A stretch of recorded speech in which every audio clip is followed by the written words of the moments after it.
Bienvenue dans cette vidéo où nous faisons le point sur les dernières avancées politiques en France. Après des tractations intenses, Michel Barnier a présenté sa proposition de gouvernement à Emmanuel Macron. Un accord a enfin été trouvé, reflétant un équilibre délicat entre les forces politiques qui soutiennent le Premier ministre à l'Assemblée. Dans cette vidéo, nous vous dévoilons les détails de cet accord, la composition du nouvel exécutif et les priorités annoncées, avec un focus sur les enjeux clés tels que la sécurité, l'immigration et la maîtrise des finances publiques. Restez avec nous pour comprendre les prochaines étapes. Au terme d'ultimes tractations, Michel Barnier s'est rendu ce jeudi soir à l'Élysée pour proposer un gouvernement représentatif des forces politiques qui le soutiennent à l'Assemblée. Le nouvel exécutif sera présenté, avant dimanche, a fait savoir Matignon à l'issue de l'entretien. Et soudain tout s'éclaircit. 2 semaines après sa nomination, Michel Barnier semble enfin tenir les clés pour la formation de son gouvernement.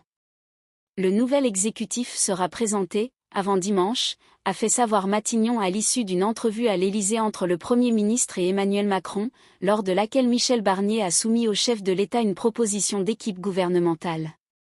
Échange constructif ce soir entre le président de la République et le Premier ministre, a-t-on dit à Matignon à l'issue de la rencontre qui a duré 50 minutes. Le gouvernement sera présenté avant dimanche, au regard des vérifications déontologiques habituelles.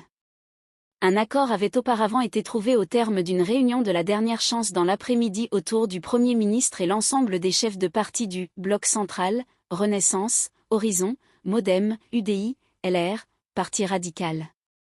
Le gouvernement doit compter 38 membres, dont 16 ministres de plein exercice, selon des propos tenus par Gabriel Attal, chef de file des députés Ensemble pour la République, EPR, devant ses troupes.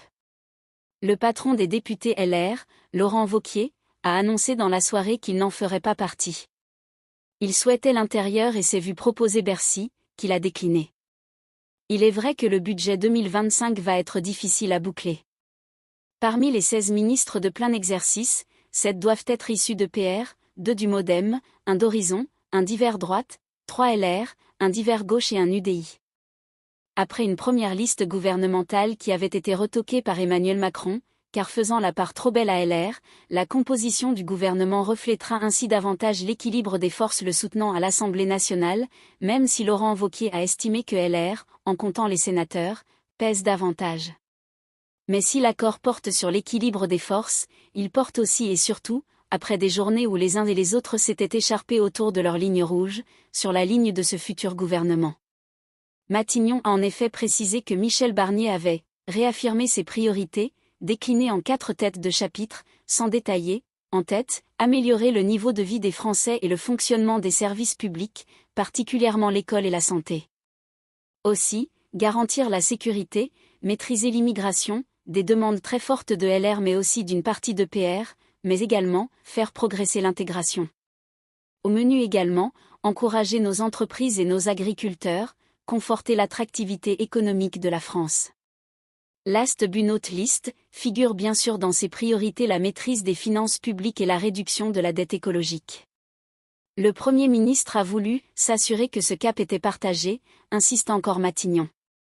Michel Barnier prononcera sa déclaration de politique générale le mardi 1er octobre, jour de la rentrée du Parlement en session ordinaire.